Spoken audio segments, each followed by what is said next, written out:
This is where I start my career, right here, playing with people like Mervyn Morris, Michael Manley, Eric Bell, and a lot of students here and professors.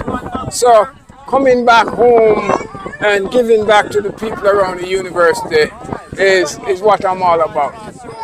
We have beginners and we have intermediate and we have a good tournament players. So the tournament players, we work a lot and strategy and their technique. The other ones, the beginners, we just sort of try to get them into the game.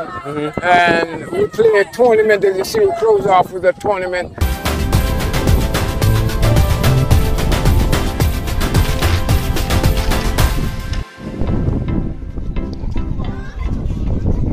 I really like this camp a lot, just because Coach Earl always gives back, and I really enjoyed myself.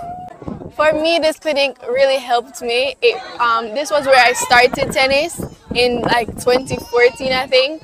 So Coach Earl has been with me throughout my tennis journey and he's brought me so far. The clinic has been very great so far.